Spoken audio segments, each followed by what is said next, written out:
The air inside the transport shuttle was dry and metallic, thick with the recycled staleness of countless journeys.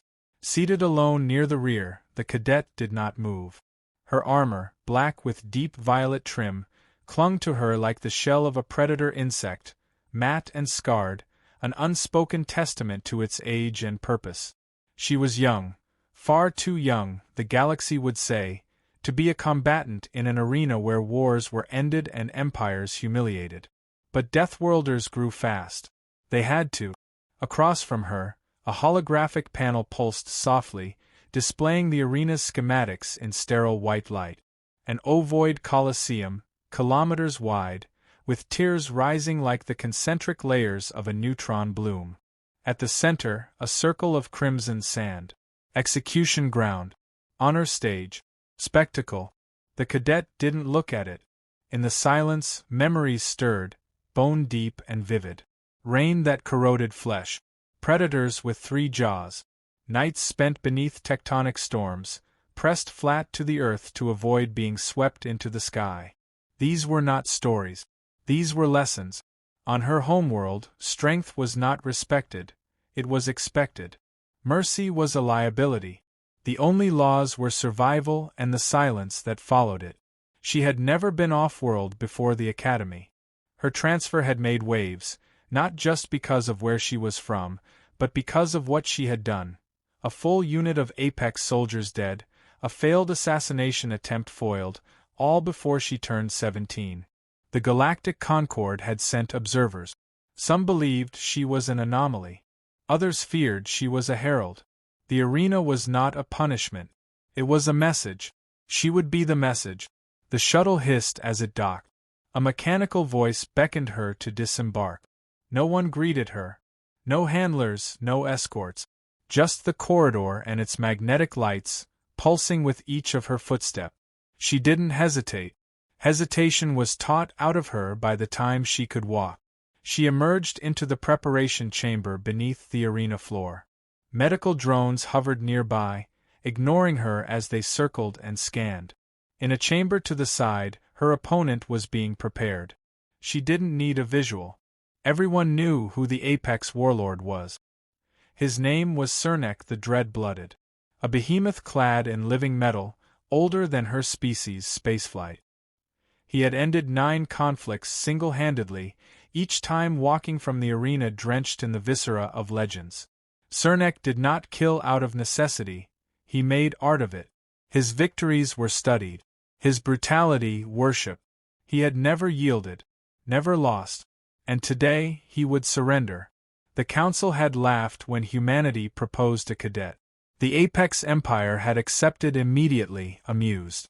It was supposed to be a culling, a ceremonial slaughter to reinforce the hierarchy of power. Deathworlders had no place in diplomacy, the High Envoys once said.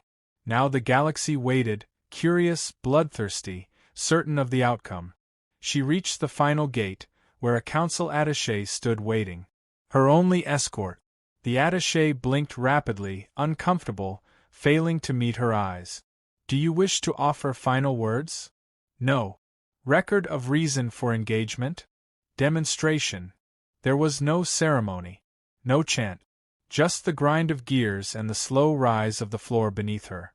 As the lift carried her upward, the roar of 100,000 species grew deafening, a chorus of war drums and alien howls.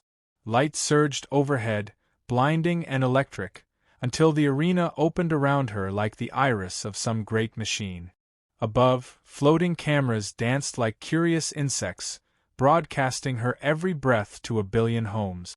She walked forward, alone. Across the field stood Cernek, 10 feet tall. Horned, plated, pulsing with cybernetic enhancements that whispered across the sand. His armor shimmered with heat signatures and honor glyph. His eyes glowed like twin furnace cores. The crowd cheered. He flexed both sets of arms and roared, the sound shaking the bones of the arena. The cadet said nothing. Her helmet retracted, revealing a face too calm for the storm surrounding her. Not defiant. Not afraid. Focused. An announcer's voice echoed through the arena, booming in hundreds of dialects. By order of the Galactic Concord, This sanctioned duel shall determine the rightful stewardship of the contested systems between the human coalition and the Apex Dominion. Combat shall persist until surrender, incapacitation, or death. A silence settled, heavy and anticipatory. Cernak grinned, exposing needle-like teeth. "This is insult," he growled, his voice amplified through subdermal emitters. "A child sent to die for pride." The cadet took one step forward. "Not for pride," she said. He tilted his head, amused. "For precedent." The bell rang. And in that breath before motion, before the dust rose and the blades drew blood, the galaxy held still, ready to witness the impossible. The first step shook the ground. Cernak lunged forward, his enormous frame propelled by enhanced musculature and thrusters embedded in his back. He closed the distance in less than a second, his arms blurring into a cross-slash that would have split a tank in half. The cadet ducked beneath the strike, not with panic but precision. Her boots slid across the crimson sand, momentum channeled into a spin as she passed under the shadow of his blow. Cernak did not miss often. When he did, things broke. The air cracked from the force of his strike, a concussive burst rippling out and flattening the sand where she had just been. He turned immediately, his second set of arms sweeping wide in a circular follow-through, aiming to crush her like a gnat. She dropped again, rolled, and came up behind him. No counter-strike, just a step back. Observing. She was still studying his gait, the timing of his mechanical augmentations, the rhythm of his breath. Not rushing. Not reacting. Calculating. Cernak snarled. "You run like prey." The cadet didn't answer.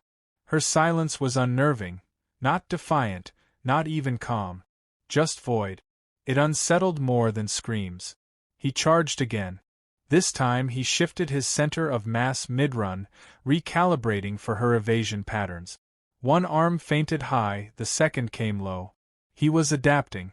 Fast. She didn't dodge. She stepped in.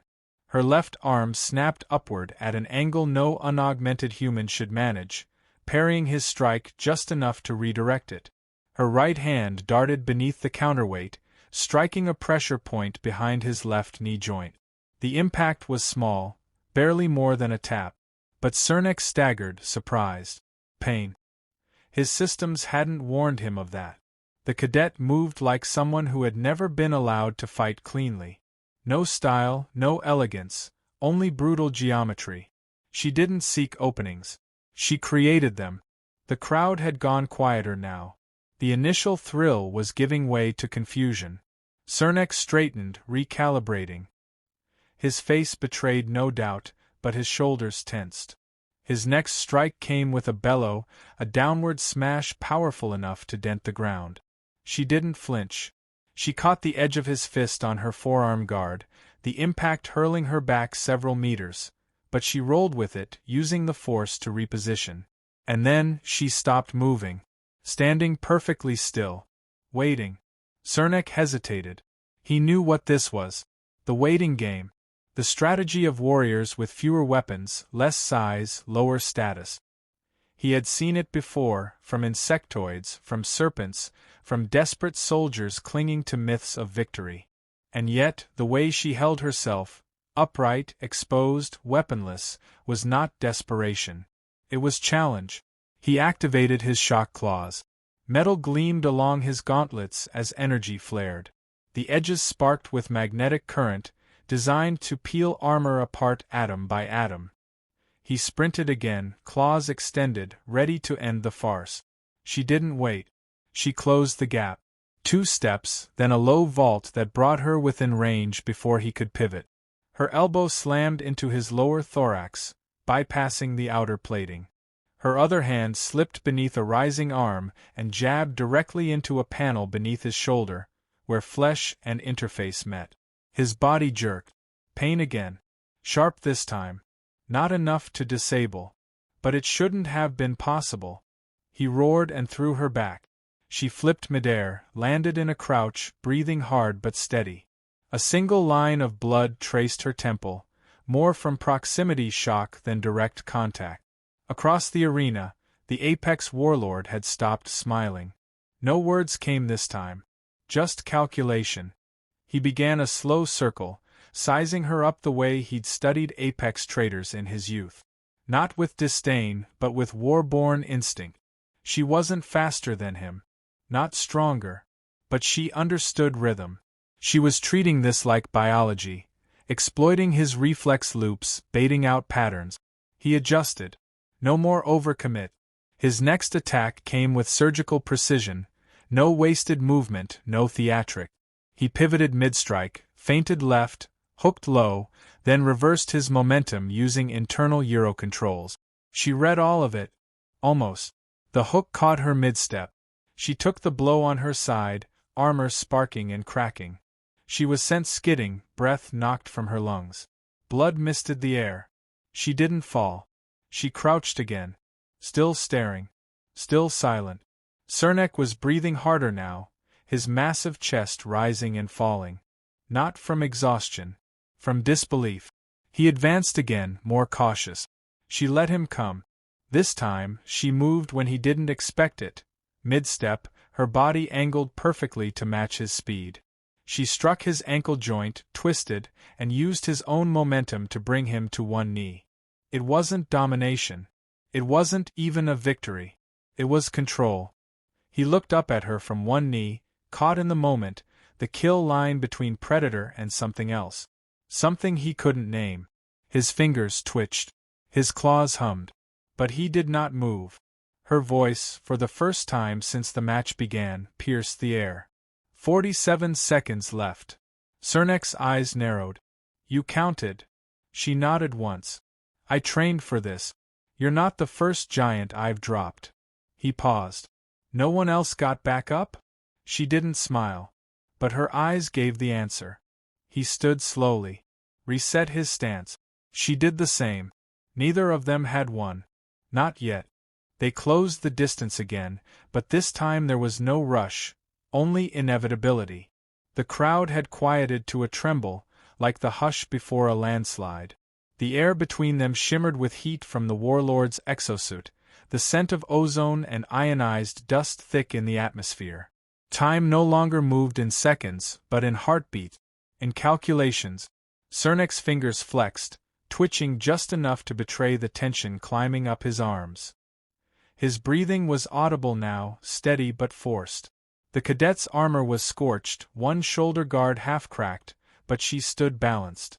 Ready. They struck at once. His upper arms arced down, claws slicing like guillotines. Her left hand intercepted with a flat palm block, turning his momentum sideways, while her right slipped in low, striking the soft tissue beneath his rib cage, again, like a hammer against cracked glass. His lower arms countered, grabbing her waist to hurl her into the ground, but she twisted mid-lift, kneed his jaw, and drove her heel into the joint of his elbow. Something gave way. He grunted and staggered back, now bleeding. Not oil. Blood. The crowd reacted in waves, shock, disbelief, awe. Never had they seen Cernek wounded. He stood there, chest rising, more confused than pained. He looked down at the slick trail trickling from his arm, and then at her. You studied me. She nodded. You've been televised for 30 years. You still think you can beat me? I don't think, she said. I know. He surged forward, not in rage but desperation. He needed control again. Needed to reset the arena's rhythm. But she was already moving, sprinting directly at him. Their bodies collided, not in a clash of force, but timing. She had memorized his limits. When he reached to grab her, she pivoted, anchoring her elbow into his clavicle. When he dropped low to tackle, she turned and used his own weight against him. His augmented strength was massive, but not infinite, and strength meant nothing without stability. He began to falter. Step by step, he found himself off balance more often, forced to adjust, correct, defend. His strikes became shorter, tighter, less daring, less dominant. She was writing a new language in combat, one where every failed assumption cost him. Then came the sequence. She stepped into his guard, took a shallow blow to her thigh without flinching, and drove a reinforced fist into the base of his spine. One of the exposed segments beneath the life support unit fused to his back. His body jerked. She pressed upward, locking his arm and twisting at the wrist. The servos stuttered. He tried to bring his other arm down, but she ducked beneath it, swept his leg, and drove him to the ground. He rolled, caught himself, half knelt. She didn't advance. She waited. Cernek's vision narrowed. There was static in his ear comms. Blood throbbed in his temples. He could hear his own pulse now. His breathing grew ragged. The adrenaline was fading, too fast. He was overheating. He stood, barely. His massive arms lowered. Not in defeat. In realization. She hadn't come to fight.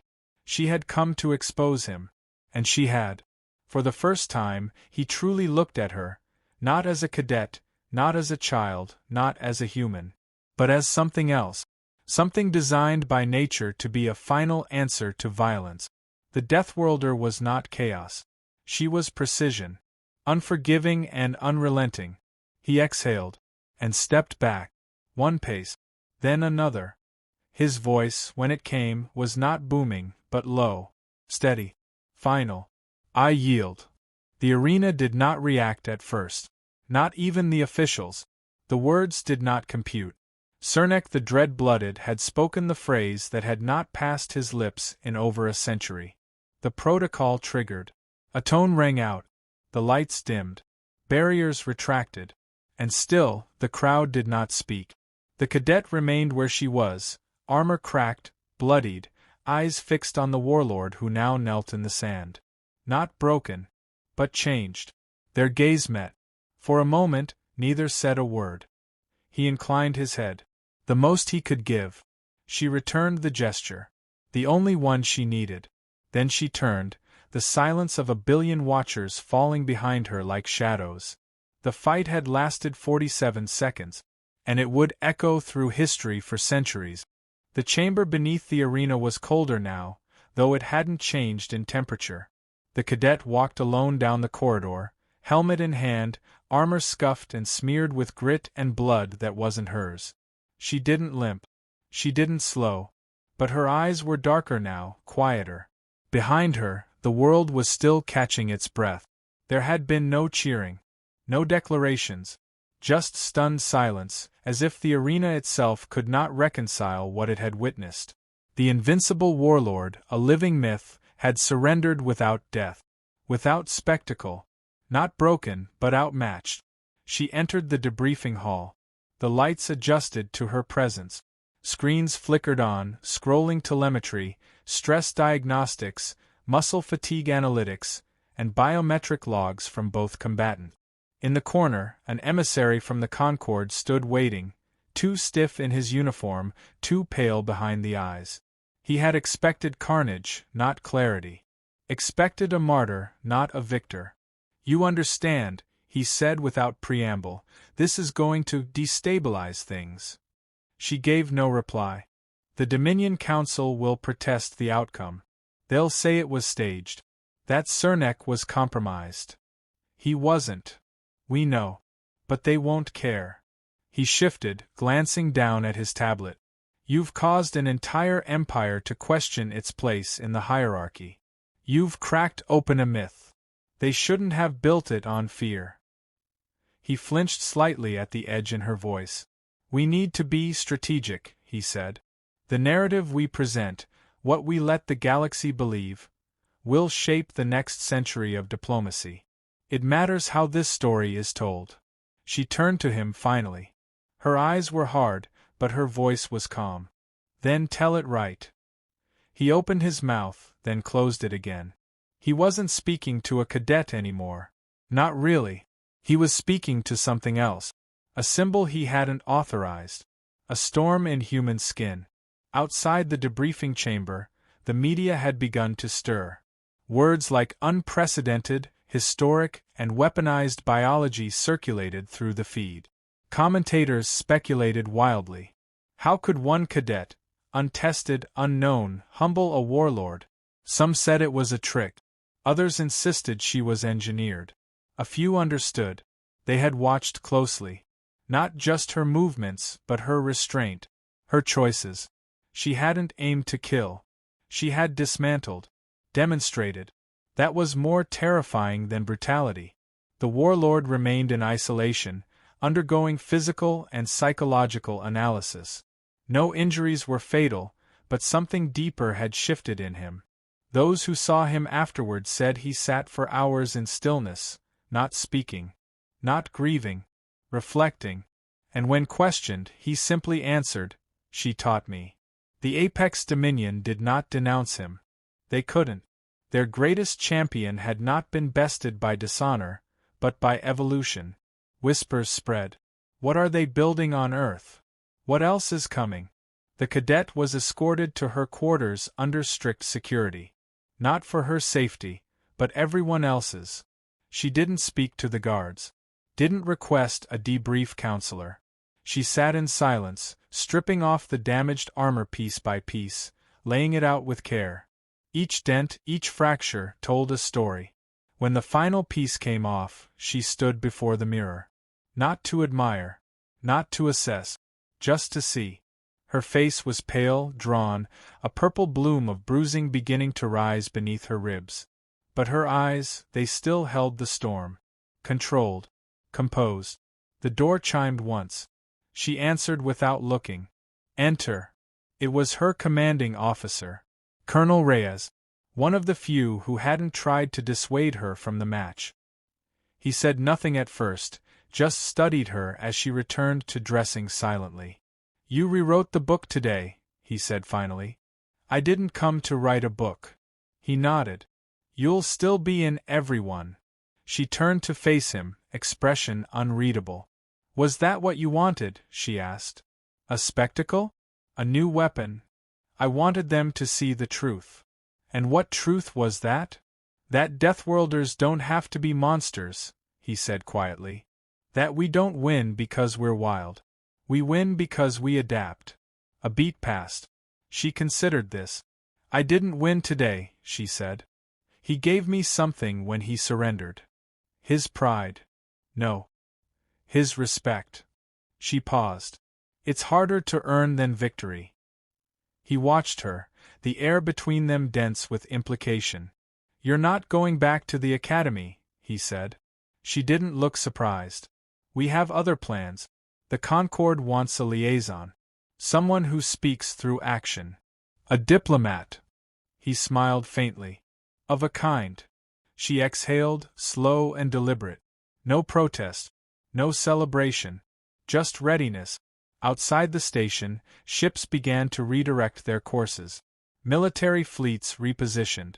Ambassadors updated emergency protocols. Quietly, power began to shift. Not through conquest, but example. The old order had been cracked open not by fire, but by precision. And behind that shift stood one young soldier from a planet most still called savage. A Deathworlder. Alone. And no one would ever look at her kind the same way again.